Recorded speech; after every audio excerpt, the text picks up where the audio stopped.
페커라는 학자는 이렇게 말을 합니다.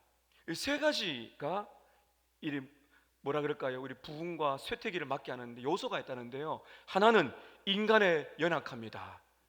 또 하나는 그 연약함을 변화시키기 위해서 역사하시는 하나님의 능력이 있다.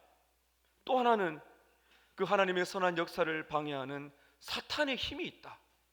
이 세 가지가 밀고 끌고 당기면서 우리 교회와 신앙의 그 기복이 동요가 있게 만든다는 것입니다. 그래서 신앙이 부흥되는 그때 침체기가 따라오는 경우가 있다는 것입니다. 여러분, 이 사탄이 하나님과 힘이 비슷하기 때문에 싸운다는 말이 아닙니다. 그 하나님의 그 주권적인 역사 속에 사탄은 아무것도 아니죠. 그러나 인간의 약함 때문에 인간은 완전하지 않습니다. 그래서 신앙의 절정기도 맞고 신앙의 침체기도 맞아요. 그런데 마귀가 가만히 있지 않습니다. 그것을 바라보시면서 하나님이 한번 은혜의 물결을 주시고 힘을 주시고 폭포호수와 같은 은혜를 주시고, 그러나 우리의 약함 때문에 우리가 침체가 되기도 하고, 그러나 하나님의 긍휼로 또 회복이 되는 이런 일들이 있다는 겁니다. 그렇기 때문에 우리는 결코 실망하거나 좌절해서는 안 돼요. 왜냐하면 하나님의 주권적인 역사가 오늘 또 우리에게 일어날 수가 있기 때문인 것입니다. 죄의 힘, 사탄의 힘이 막강하지만 거기에 절대로 낙심하지 말고 다시 한번 우리의 인생 속에 저와 여러분이 지금 어떤 상황에 있든지 간에 신앙의 부흥기를 맞으시기를 축복합니다. 우리는 느헤미야서를 통해서 신앙의 부흥기를 보고 있습니다. 성경을 보게 되면 느헤미야가 유다 총독으로 12년을 섬깁니다. 70년의 포로기를 경험했던 이스라엘 백성들이 고국으로 돌아오지만 느헤미야는 고국으로 돌아오지 않고 그 이방 땅에 남아서 이방의 왕을 섬기는 일을 했습니다. 하나님의 은혜로 유다 총독으로 오게 되었어요. 저는 오늘 저녁부터 느헤미야서 1장부터 강의를 저녁 예배 시간에 하게 될 것입니다. 12년 동안 총독으로 있었습니다. 놀라운 일이 일어났습니다. 불타버린 성벽이 재건이 되었습니다. 52일 만에 기적이 일어나게 된 것입니다. 영적 각성과 부흥의 시대가 왔습니다.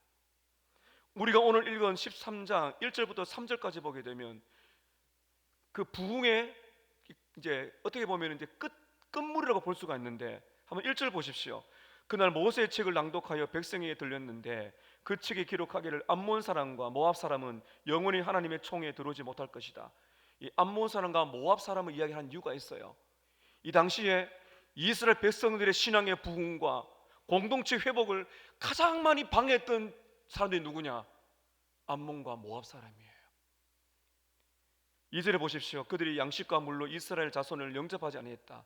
광야길을 걸을 때 이스라엘 백성들을 홀대했던 민족들입니다. 하나님이 그걸 기억하고 있는 겁니다. 발람에게 뇌물을 주어서 이스라엘 백성들을 저주하게 했던 바로 그 족속들, 하나님은 회개하고 돌아오지 아니하면 저주를 받을 것이라고 했던 사람들입니다. 이 말씀을 들은 다음에 3절에 보면 백성이 율법을 듣고 섞인 무리를 이스라엘 가운데서 모두 분리하였느니라. 신앙은 분리, 구별되는 것이죠. 그냥 믿지 않는 사람과 달라야 되고요, 세상의 습관과 분리가 되어야 되는 겁니다. 이런 놀라운 일들이 일어났어요. 그런데 느헤미야가 잠시 자리를 비웁니다. 이 성경을 연구해 보면 이 느헤미야가 임기 연장을 합니다.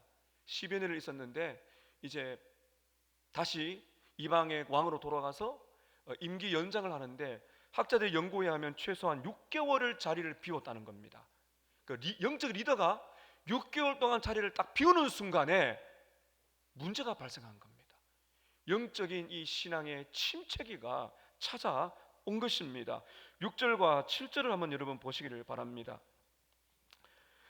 그때는 내가 예루살렘에 있지 아니하였느니라. 바벨론 왕 아닥사스다 32년에 내가 왕에게 나아갔다가 이 시간을 연구해 보면 12년을 있었다는 거거든요.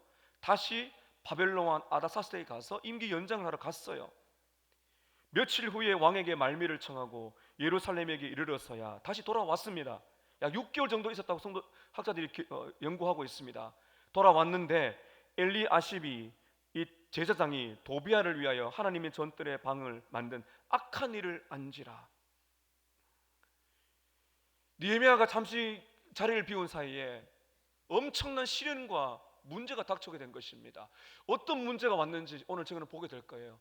신앙의 하락이 있어요. 네 가지가 있습니다. 이걸 한번 우리의 삶에 적용시켜 보아야 돼요.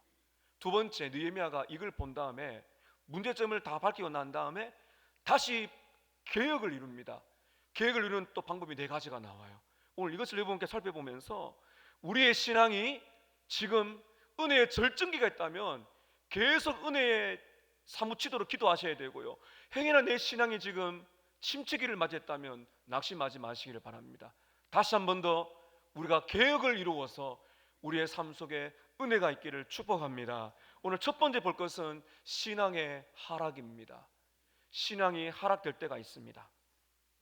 우리가 이제 살펴볼 이 13장을 보게 될 텐데요, 이 13장은 앞서 보았던 10장에 보면 이스라엘 백성들이 약속을 하면 하나님께 제대로 살겠다고 그 약속한 것을 그대로 어깁니다.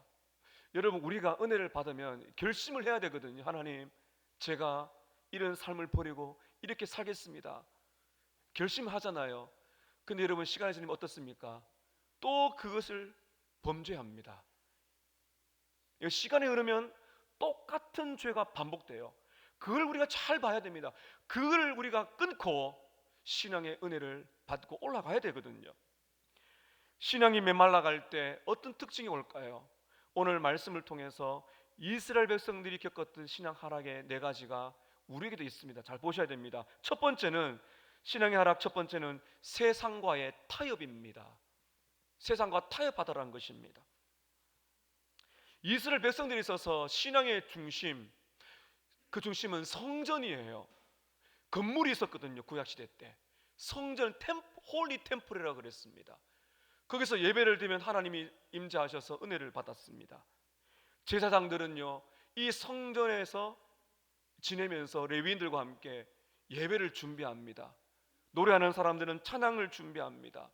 성도들의 11조와 헌물과 예배를 위한 도구들을 잘 관리를 해야 되는데, 성전에는 여러 개 많은 방이 있었답니다. 방이. 그 방 중에 하나는 성도들의 우리 봉헌하듯이 11조와 여러 가지 헌물들, 이런 헌물들을 또 예배에 섬겨야 될 귀한 어떤 그런 도구들을 이렇게 관리하는 방이 있었답니다. 근데 그 방이 부패를 한 것입니다. 여러분, 4절과 5절을 한번 보시기를 바랍니다. 4절입니다.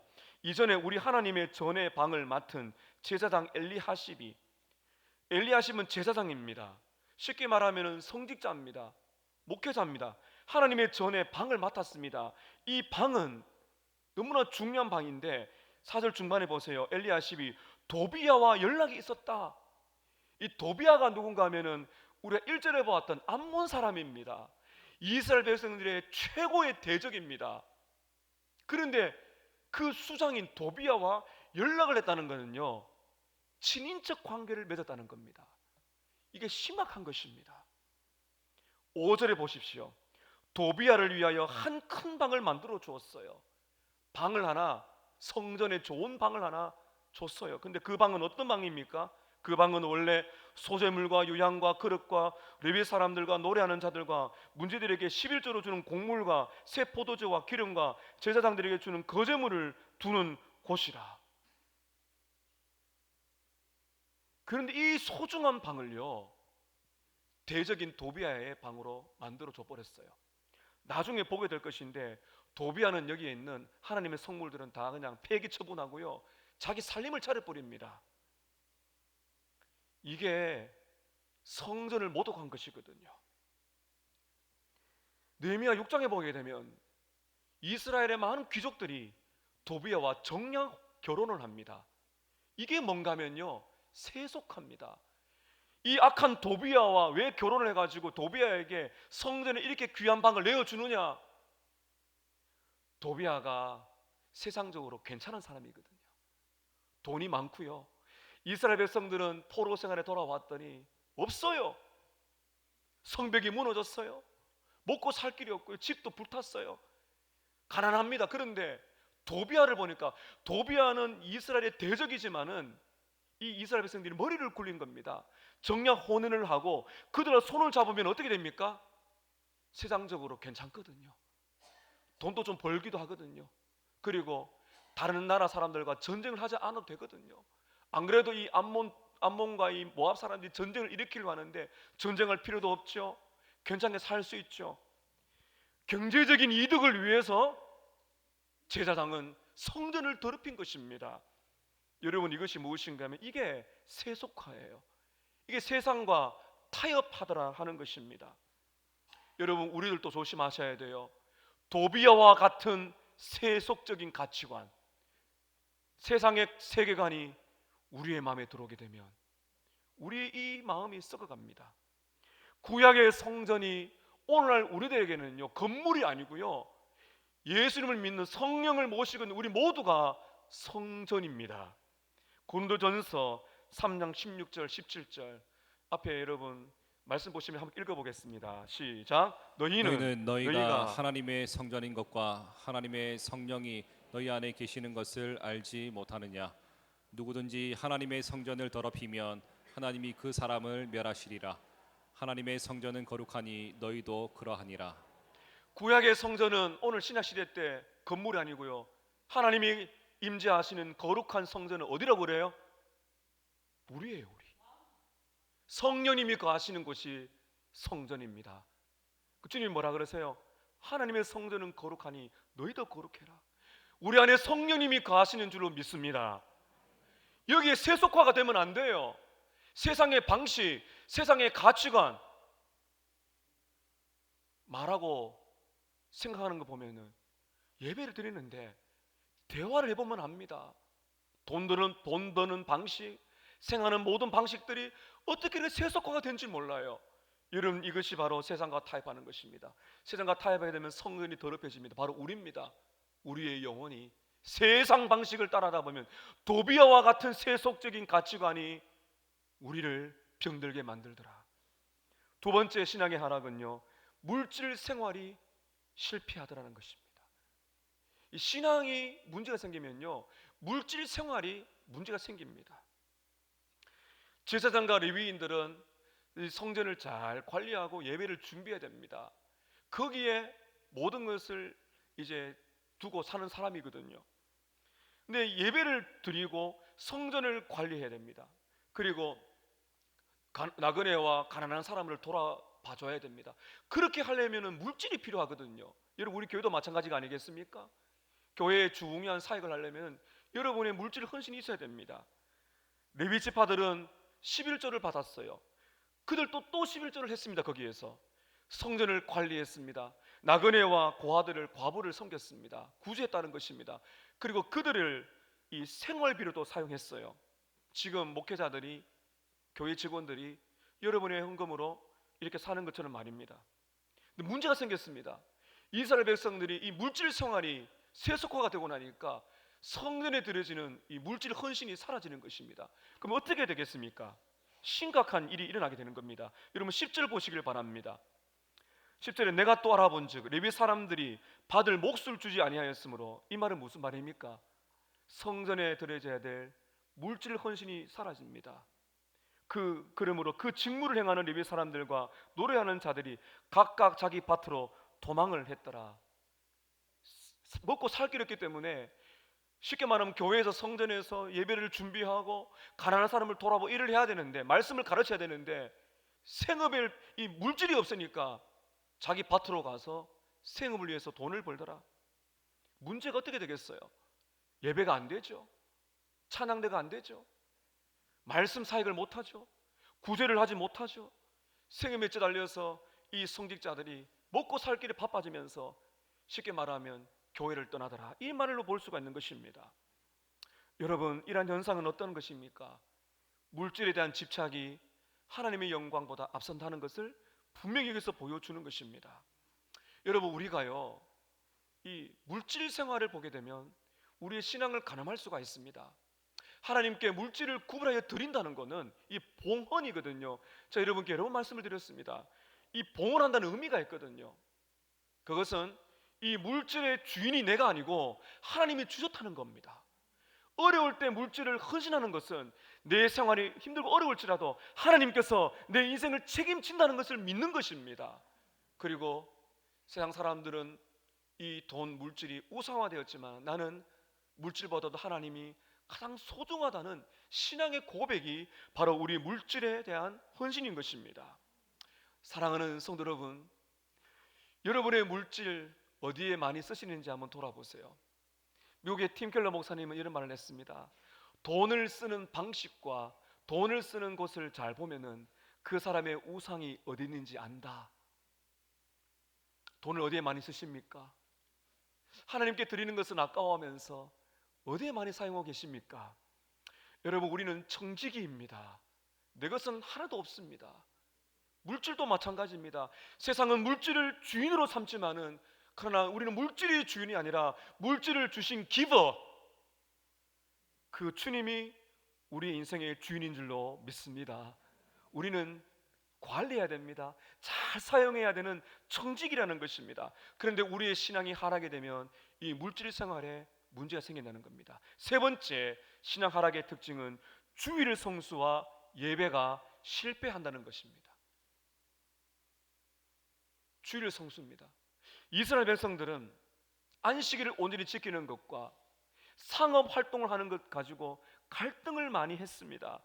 그래서 문제가 생긴 겁니다. 여러분 15절을 보시기 바랍니다. 15절에 그때에 내가 본즉 유다에서 어떤 사람이 안식일에 술틀을 밟고 곡식단을 나귀에 실어 운반하며 포도주와 포도와 무화과와 여러 가지 짐을 지고 안식일에 예루살렘에 들어와서 음식물을 팔기로 그날에 내가 경계하였더라. 예루살렘 밖에 있는, 쉽게 말하는 시골에 있는 이스라엘 백성들이요, 곡식과 포도주를 만들어 가지고 예루살렘 성에 들어와서 안식일 날에 금했던 상업 활동을 하고 있더라. 더 문제는 16절입니다.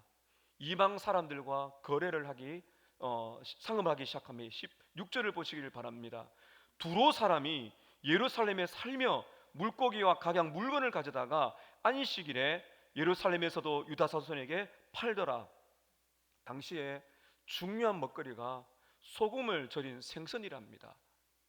우리 이 창원 마산 지역은 바다가 있기 때문에 잘 감이 안 오는데요, 내륙 지방에 가면은 이 생선이 굉장히 또 중요하고 소금에 절이거든요. 두로 사람이 이걸 잘했어요. 이방 사람입니다. 그들이 이 생선을 잘 이렇게 절여가지고 상업을 활동을 하더라는 것입니다. 이게 이제 느헤미야가 보고 문제를 발견한 것입니다. 여러분, 이스라엘 백성들의 안식일은 오늘날 어느 날로 우리는 지켜야 되겠습니까? 주일입니다. 예수님 십자가에 죽으시고 부활하신 이 주일날, 일주일에 월화수목금토일이 아니고 일월화수목금토일입니다. 주일이라 그러지 않습니까? 그날이 우리에겐 최고로 중요한 날입니다. 주중에 우리는 최선을 다해 일을 하고 공부도 하고 최선을 다해 우리 일을 하지만은 주님의 날에는 달라야 된다고 우리에게 말씀을 하시는 것입니다. 우리는 육신의 일을 쉽니다. 먹고 사는 문제는 하나님께 맡깁니다. 그리고 우리는 예배를 드립니다. 예배를 드리면서 인격적으로 주님을 만나고 우리의 영혼의 양식을 먹으면서 우리는 풍족한 만족을 누리며 하나님을 예배하는 날입니다. 여러분, 예배하면서 우리의 영혼이 회복되고 우리 육신도 쉬면서 회복되는 게 얼마나 중요한 줄 아세요? 왜 여러분 우리가 주일날에 육신의 일을 쉬라 한지 아십니까? 준비하는 겁니다. 무엇을 준비하는 것입니까? 영원한 하나님의 나라에서 우리가 주님 곁을 가게 되면 거기서는 영원히 하나님을 찬양하는 진짜 안식이 있는 줄로 믿습니다. 그래서 하나님은 쉬라, 계속 달려가지 말고 하루를 맡기고 쉬면서 미리 천국을 준비하고 맛보는 것입니다. 예배 드리면서 기뻐하고 교제하고 말씀 나누면서 그날이 얼마나 중요한지 몰라요. 청교도들은요, 주일을 영혼의 장날이라고 불렀습니다. 상남시장에 가면 그 중요한 며칠 날에 장날이 열거든요. 그래서 아내와 함께 가다 보면 깜짝 놀랍니다. 얼마나 많은 물건이 있는지 몰라요. 사람들이 막 얼마나 많은지 모릅니다. 장날. 과일도 얼마나 많은지 몰라요. 야, 이렇게 먹을 것이 많았나. 여러분, 우리 성도들에게는 주일이 영혼의 장날인 줄로 믿습니다. 기뻐야 하잖아요. 예배를 준비하고 말씀을 들으려고 준비해서 그 말씀의 양식을 먹으면서 내 영혼의 장날 기뻐하고 찬양하고 예배드리고 성들과 교제하면서 미리 천국을 맛보면서 영원한 천국을 준비하는 인생, 영혼의 장날. 내 영혼이 살고 얼마나 성도들의 교제가 귀한지 교회를 떠나기 싫고 자석처럼 이렇게 끌어당겨요. 이게 어디인가 하면 사도행전에 나옵니다. 사도행전에 보면 초대교회 때 1세기 때 은혜를 받으니까 성도들이 자꾸 모입니다. 흩어지면 전도하고 모이면 예배드리고 기뻐하고 생업활동도 하죠. 너무나 중요한 것입니다. J.A. 모티어라는 학자는 이렇게 말합니다. 하나님의 백성들이 주의를 지킴으로써 세상 사람들에게 메시지를 주고 있습니다. 어떤 메시지인가 하면 불신자들로 하여금 하나님께서 얼마나 우리들에게 중요한 분이신 것을 보여줄 수 있는 것이 주일 예배입니다. 세상 사람들은 휴가를 떠나고 휴식을 취하고 하고 싶은 거 다 하지만 우리는 예배를 드리러 옵니다. 우리도 쉬고 싶잖아요. 놀러 가고 싶죠. 그럼 우리가 왜 예배를 당연하고 예배를 드립니까? 뭐가 제일 중요한가를 보여주는 거거든요. 먹고 사는 문제보다도 내 인생에 가장 어떤 긴급한 일이 있다 할지라도 예배 드리는 것, 우리 하나님께서, 우리 구주 예수께서, 성령 하나님께서 우리의 인생에 얼마나 중요한 분인가를 보여줄 수 있는 복음의 메시지, 이런 그것이 주일이라는 것입니다. 그런데 오늘날 이런 이 주일이 너무너무 지금 문제가 생겼죠. 여러분, 주일날에도 우리가 이렇게 일하면 돈을 많이 벌 수 있잖아요. 주일에 나오시면 이제 돈이 왔다 갔다 하시잖아요. 아, 내 일하면 돈 벌 수 있는데. 학생들은요, 영어 수학에 왔다 갔다 합니다. 왜 우리는 영혼의 장날을 누려야 될까요? 왜 우리는 우리를 창조하시고 우리를 구원하신 그 하나님을 기뻐하지 못할까요? 우리 주일날에는요, 죄 사함의 확신, 십자가의 능력, 부활의 능력, 영원한 천국의 기쁨을 맛보아하며 살아가야 됩니다. 6일날에 최선을 다하고 하루는 쉽니다. 하루를 쉴 때 돈의 손해는 볼 수 있어요. 그러나 믿으십시오. 6일 동안에 하나님이 여러분에게 필요한 것을 공급하실 줄로 믿습니다. 이게 구약의 만나의 법칙입니다. 6일 동안 하나님이 왜 안 주시겠어요? 영원한 천국을 준비하며 장날을 누리는데 그 하루가 아깝겠습니까? 여러분, 넓은 마음으로 이해하며 들어주시면 감사하겠습니다. 우리 자녀들 보십시오. 시험 기간 되면 청년들까지 예배 시간에 아이들이 많이 빠져갑니다. 사랑하는 부모님들, 우리가 인생을 살아보니까 수학 한 문제, 영어 한 문제 더 푸는 것이 그렇게 인생에 중요합니까? 아이들이 시험 기간 되면 하나님 잠시 계세요 하면서 공부를 하러 가요. 저는 확실하게 말할 수 있어요. 그 인생은 주인이 바뀐 겁니다. 예배 드리는 시간 한 시간이 그렇게 여러분 아깝습니까? 학원에서 공부하는 것이. 근데 여러분 잘 생각해 보세요. 저는 그거 많이 봤어요. 아이들이 예배 주일 와서 찬양하고 예배 드리는 거 귀하게 여기는 아이들의 인생이 어떻게 되는가. 인생을 길게 해보세요. 우리 아이들이 정말 공부에 대한 부담감을 우리나라는 가지고 있잖아요. 얼마나 경쟁 시대입니까? 또 우리 부모님들이 아이들이 공부 안 하는 거 좋아하는 부모 아무도 없죠. 그러나 그 아이들이 예배당에 와서 예배드리면서 은혜를 받고 회심하고 여러분 창조하신 하나님을 찬양하고 구주 예수님을 통하여 그 은혜를 받는 것보다 더 중요한 것이 어디 있겠어요? 하나님께서요 막아버리면 인생이 불리겠습니까? 하나님이 내일 오라 하시면은 우리는 다 세상을 떠나서 죽을 수밖에 없는 존재라는 것을 우리는 알고 있습니다. 수련회가 되면 실랑이를 벌입니다. 학원에 가야 될까? 수련회에 가야 될까? 사랑하는 성도 여러분, 우리의 미래가 어디에 있습니까? 우리 다음 세대 자녀들에게 정말 우리는 무엇이 중요한 것인가를 가르쳐 주셔야 됩니다. 아이가 교회 안 가려 그러면 괜찮아, 예배 드리고 와. 하나님이 너의 인생의 주인이야. 너 책임질 거야. 걱정하지 마. 예배당에 먼저 다녀와 예배드려. 그게 우리 사는 길이 아니겠어요? 저는 요즘에 우리 아이들이 주일날 와서 갈 데가 없어가지고 PC방도 많이 다녀요. 막 떠돌아다닙니다. 저는 그래서 우리 교회가 기도해야 됩니다. 우리 다음 세대들이 주일이라도 온종일 교회에서 머물면서 예배드리고 기뻐하고 교제하고 책도 읽고 그런 틀을 마련해 주셔야 되지 않겠어요? 그리고 뿐만 아닙니다. 우리 어르신들 요즘에 보니까 우리 시니어 교구 우리 1층에 마련해 드렸더니 얼마나 좋아하시는지 몰라요.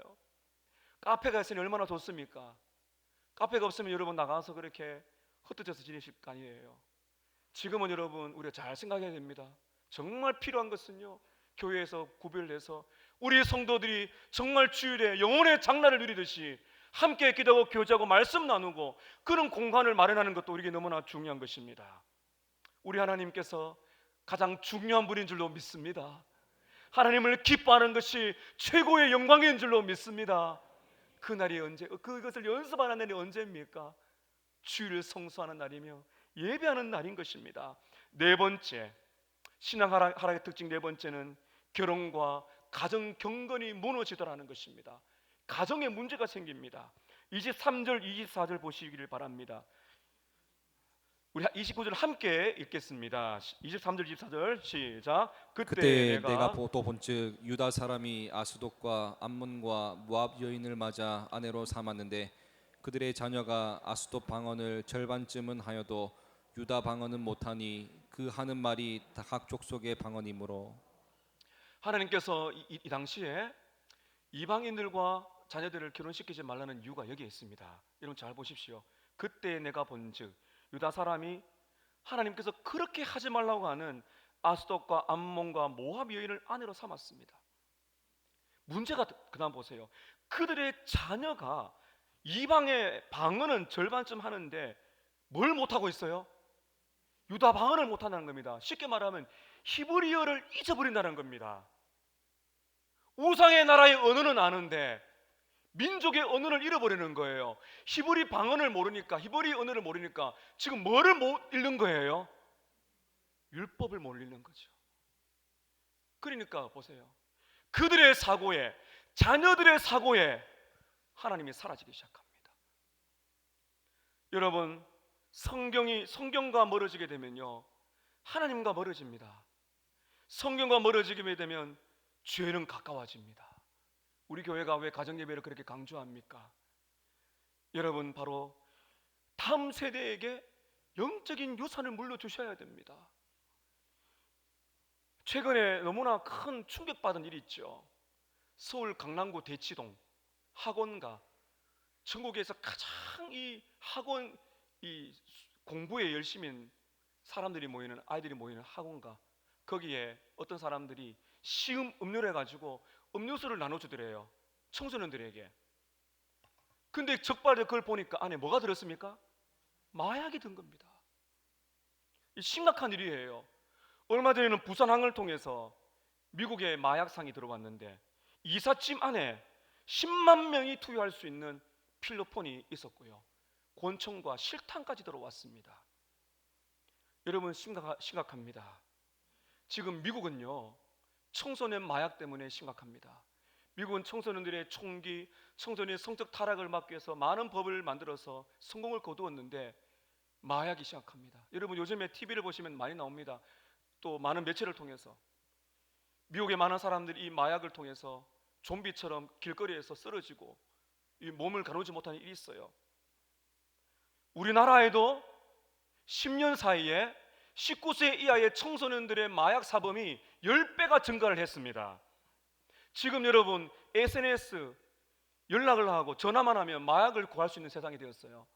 우리나라 마약 청중국이 아닙니다. 이제 마약뿐만 아니겠습니까? 우리 자녀들이 마약뿐만 아니라 얼마나 많은 중독들에 노출되어 있는가는 여러분 우리가 알고 있습니다.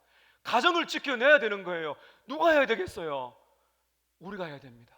이 나라를 살리는 것은 교회인 줄로 믿습니다. 여러분 보십시오. 히브리어 방언을 잊어버리니까 말씀을 읽지 않아요. 그것이 오늘 우리들의 시대잖아요. 여러분, 우리들은 자녀들에게 말씀을 전해줘야 됩니다. 그들의 사고를 하나님의 말씀으로 변화시켜 주어야 될 줄로 믿습니다. 우리 아이들 보세요. 청소년들 이야기하는데 무슨 말인지를 절반을 몰라요. 은어가 너무 많아요. 욕이 막 들어가요. 물어봅니다. 욕을 해야 언어가 된대요. 복음의 언어로 만드는 서머나 교회가 되기를 축복합니다. 말씀을 가르쳐야 돼요. 사랑하는 부모님들, 집에서 TV 보고 신문 읽을 시간이 있는데 성경을 읽을 시간이 없었겠습니까? 15분만, 하루에 15분만 가정예배 드려보세요. 성경을 읽는 모습을 자녀들에게 보여준다면 자녀들이 그 모습을 보고 바뀝니다. 너무나 놀라운 일들이 벌어져야 되는 것입니다. 여러분 이처럼 이렇게 세속화가 되고 이렇게 물질상한의 실패가 오게 되고 주일 성수와 예배가 실패하게 되고 결혼과 가정이 무너지는 이것이 당시의 문제이며 오늘 우리들의 문제예요. 이것이 신앙의 하락의 네 가지 특징입니다. 오늘 두 번째는 개혁입니다. 어떻게 바꿀 것인가? 느헤미야가 이것을 보고 충격을 받았을 거예요. 아니 6개월 동안 이렇게 변했는가?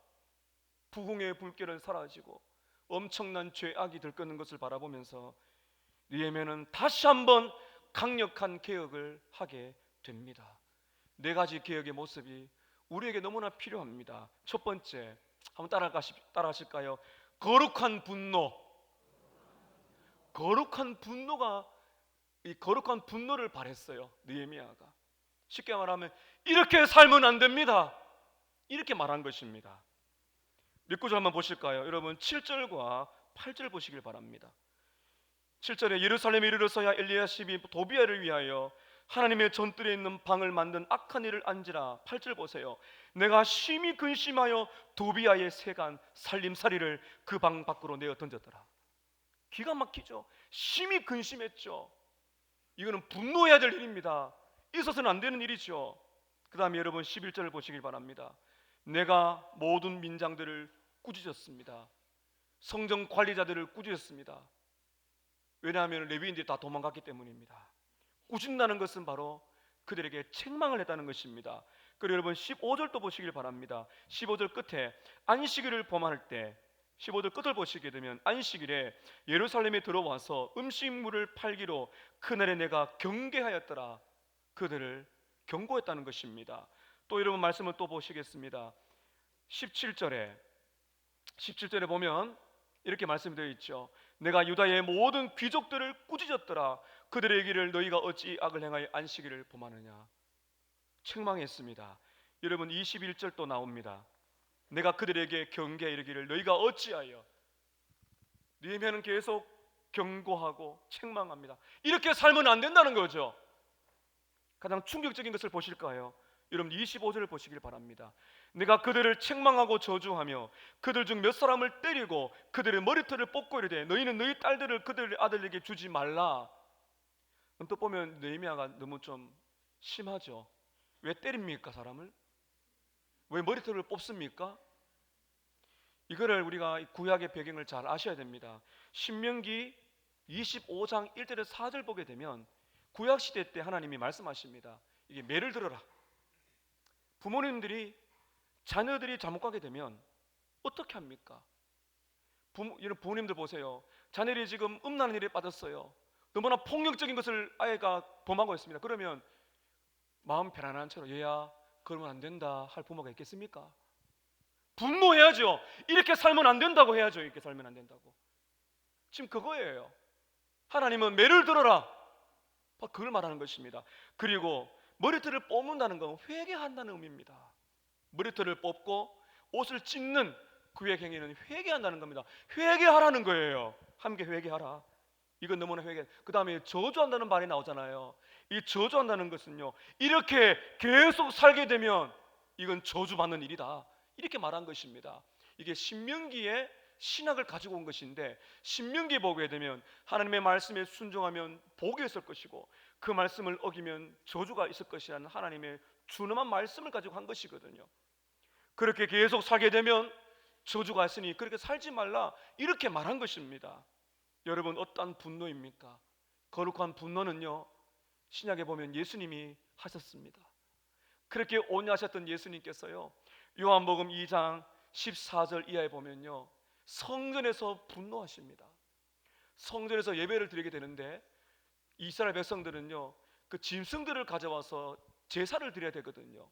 짐승을 가져와서 제사를 드리게 되는데 하나님께서는 그 짐승을, 흠이 없는 짐승을 가져오라 그럽니다. 근데 멀리 있는 백성들이 짐승을 가져오면 어떻게 됩니까? 짐승들이 상처를 입는다거나 병들 수가 있습니다.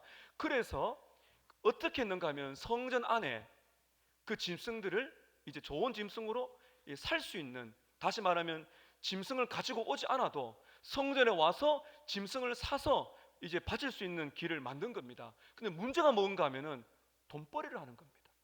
돈벌이. 더 많은 돈을 챙기면서 짐승을 파는 거죠.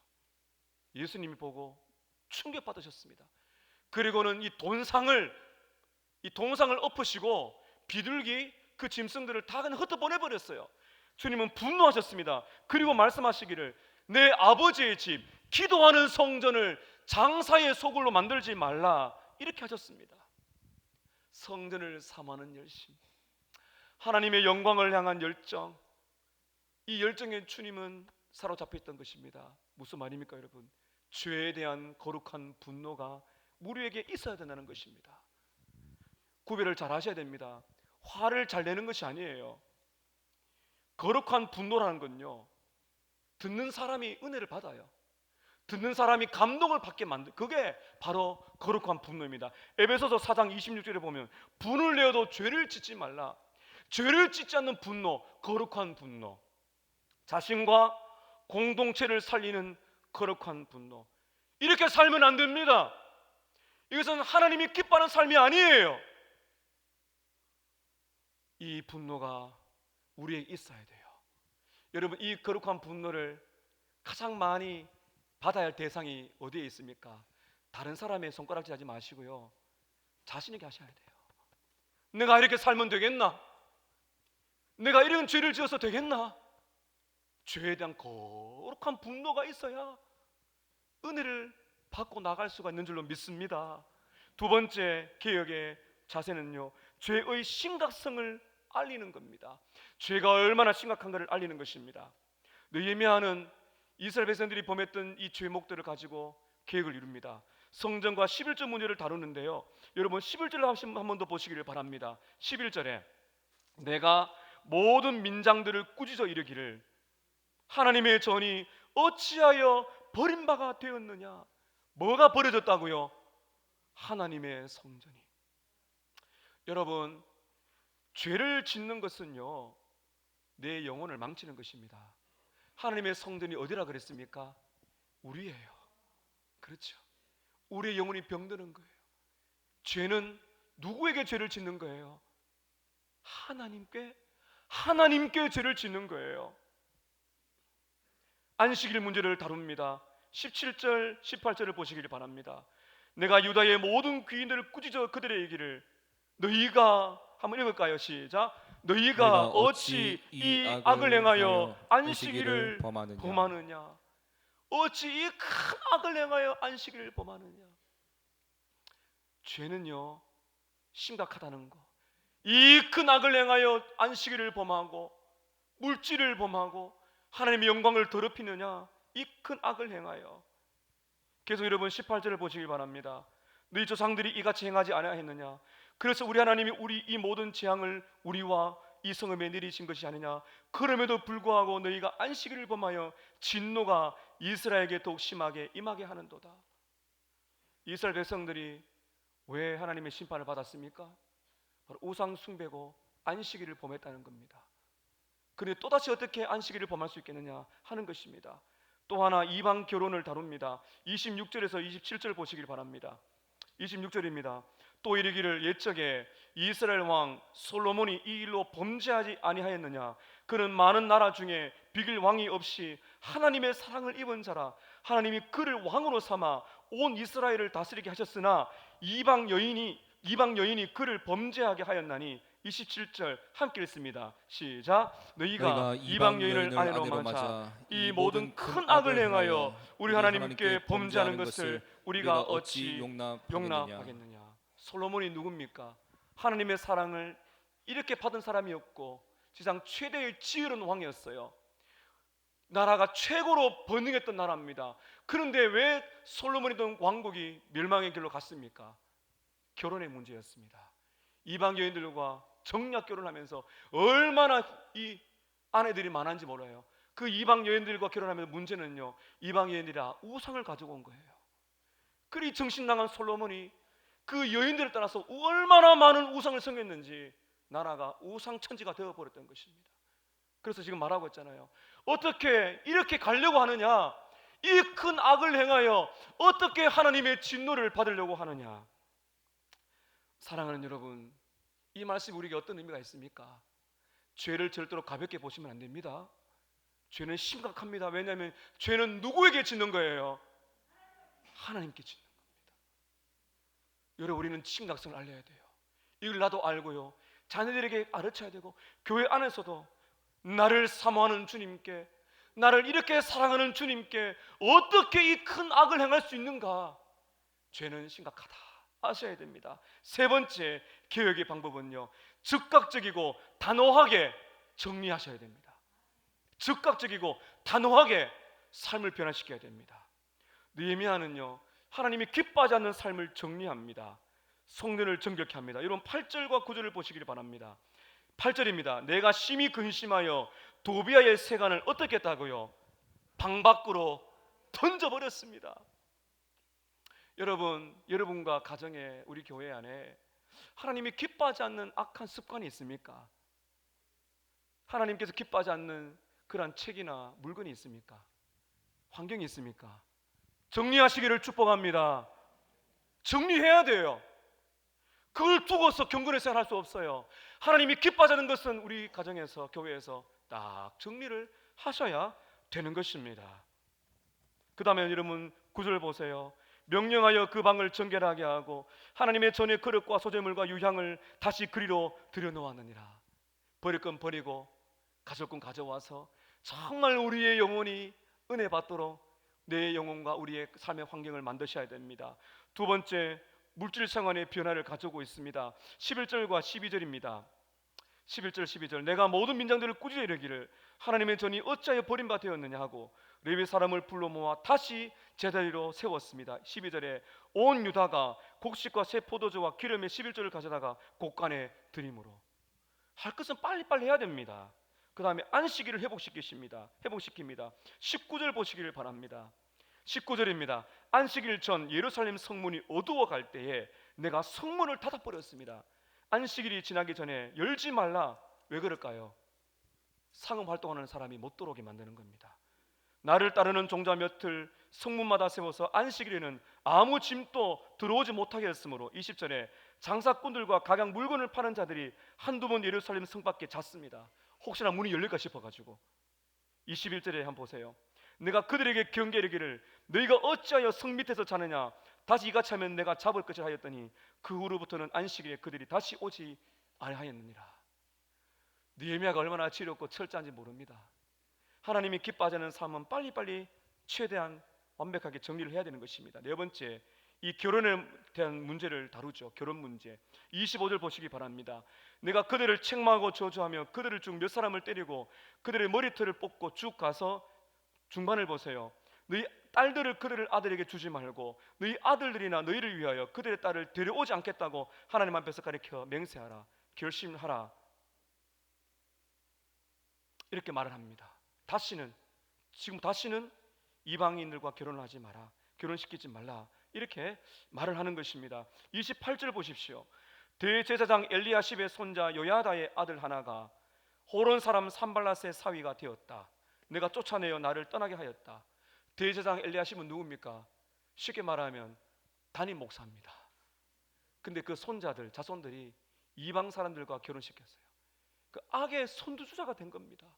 그러니까 이 느헤미야가 나를 떠나가라 이렇게 지금 말하고 있는 것입니다. 그러면서 이렇게 여러분 결론을 맺고 있습니다. 31절을 보시기 바랍니다. 내가 이와 같이 그들에게 이방 사람을 떠나게 하였더라. 이 말은 이방 사람들의 습관을 끊었다는 것입니다.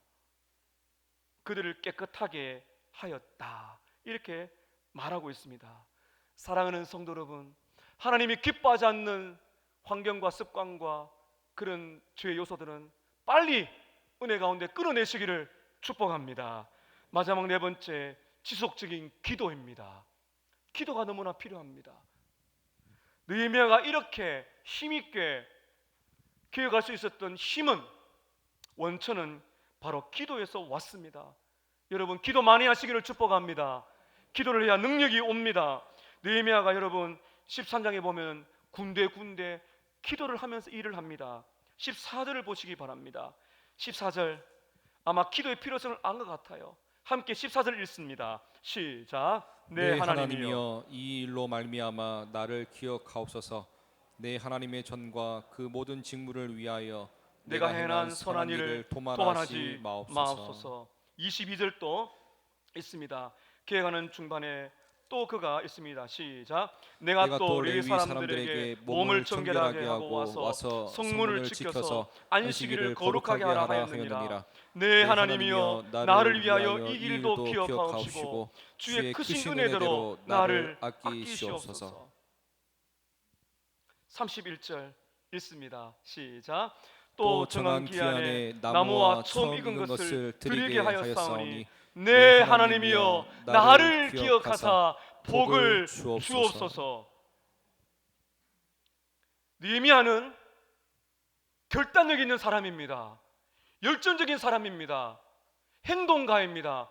그러나 느헤미야가 정말 대단한 것은 그는 기도의 사람입니다. 느헤미야가 어떻게 기도합니까? 한번 따라 하실까요? 네, 하나님이여, 네, 하나님이여. 여러분, 여러분이 믿는 부르는 하나님은 누구의 하나님이십니까? 저희 하나님입니까? 지금 느헤미야가 내 하나님이라고 말할 수 있는 것은 그가 하나님을 경험했기 때문입니다. 여러분, 하나님을 경험하기 원하십니까? 말씀대로 살아보세요. 아무리 힘들고 어렵고 손해가 와도 말씀대로 살아보면 하나님을 경험할 줄로 믿습니다. 느헤미야가 그걸 알았어요. 시련 가운데서도 가까이 하셨던 하나님, 무너진 성벽을 재건할 때 52일 만에 기적적으로 민족을 살리신 하나님, 온갖 대적들이 그렇게 들끓고 방해함에도 불구하고 하나님의 영광을 위해서 회복시켜 주셨던 하나님, 위대한 부흥을 주셨던 하나님, 그 하나님이 누구신가를 느헤미야가 경험해 봤기 때문이에요. 그래서 그는 확신 있게 말합니다. 네, 하나님이요, 하나님이 살아계신 줄로 믿습니다. 하나님을 끝까지 신뢰하세요. 그리고 여러분, 그가 이렇게 14절에 말하잖아요. 내가 주님을 위한 행한 선한 일을 도말하지 마십시오, 잊지 마십시오 말한 말은, 하나님, 제가 업적을 잘 쌓았습니다, 어른을 했습니다, 이 말을 하고 있는 것이 아닙니다. 이 말은요, 하나님의 영광을 위해서 생명을 걸고 달려온 말씀의 삶을 우리 하나님 기억해 주십시오. 느헤미야의 기도 속에 여러분 반복되는 단어를 보셨어요. 네, 하나님이여, 뭐 해달라는 거예요? 기억하옵소서. 한번 따라 하실까요? 네, 하나님이여, 나를 기억하사 복을 주옵소서. 사랑하는 여러분, 모든 사람들이 우리를 잊는다 할지라도 하나님께서 우리를 기억하신다면 우리는 복받은 인생인 줄로 믿습니다. 자녀들에게 그를 가르치세요. 사람들이 이 무한 경쟁 속에서 다른 모든 사람들이 무시한다 할지라도 하나님이 기억하시는 사람이 되면 되는 줄로 믿습니다. 우리 서만화 교회, 하나님이 기억하시는 교회가 되기를 축복합니다. 사랑하는 성도 여러분, 하나님이 여러분을 기억하시는 백성 되시기를 축복합니다. 그는 말합니다. 하나님, 나를 너그럽게 보시고 은혜를 내려주시기를 바랍니다. 기도하십시오. 하나님 응답하실 줄로 믿습니다. 거기에 진짜 복이 있는 줄로 믿습니다. 주님을 영화롭게 하는 사람, 왜 하나님 그를 붙들지 않겠습니까? 주의를 성수하는 자녀들에게, 공부보다도 하나님을 붙드는 자녀들에게 인생을 넓게 살아보면은 하나님이 그 자녀들을 그냥 두시겠습니까? 여러분의 인생을 책임지지 않겠습니까? 느헤미야서는 하나님이여, 나를 기억하사 복을 주옵소서 기도하고 마칩니다. 그 다음에는 여러분 성경에 기록이 없어요. 그 다음에 어떻게 되었을까요? 놀라운 변화가 일어났을 것입니다. 그러나 우리는 짐작하기로 또 죄를 지었을 거예요. 이스라엘 백성들이. 왜 그랬습니까? 느헤미야는 완전한 리더가 아니기 때문입니다. 이스라엘 백성은 죄인이기 때문입니다. 느헤미야도 죄인입니다. 그러나 여러분, 우리의 희망은 느헤미야에게 있는 것이 아니라 죄가 없으신 예수님께 있는 줄로 믿습니다. 빌립보서 2장 8절과 9절을 보면 우리 예수님께서는 우리의 죄를 대신하여 십자가에 달려 죽으시기까지 복종하신 하나님의 신실한 종으로 사셨습니다. 그리고 그는 부활하셔서 하나님 보좌 우편에서 세상을 다스리시는 만왕의 왕으로 살아계신 줄로 믿습니다. 우리 예수님이 살아계십니다. 그분께 기도하십시다. 우리 예수님께 내 인생을 맡겨드리고 우리 가정을 회복시켜 주시고 우리 교회를 이 어려움과 유혹 속에서 부흥을 경험할 수 있도록, 오 하나님, 우리 교회를 기억하옵소서, 우리 가정을 기억하옵소서, 나를 기억하사 하나님 은혜를 주시고 복을 내려 주시옵소서. 십자가를 보십시오. 여러분을 위해서 죽으신 예수님이 살아계십니다. 그 예수를 바라보며 소망을 가지십시오. 그걸 할 때 예수님이 나의 대신에 죽으신 죄가 얼마나 심각한지를 알고 강력한 성령의 능력으로 계획을 이루는 저와 여러분이 될 것입니다. 주를 보시며 힘을 내시는 저와 여러분 되시기를 주의 이름으로 축복합니다. 그리고 기도하실까요? 우리 안에 우리가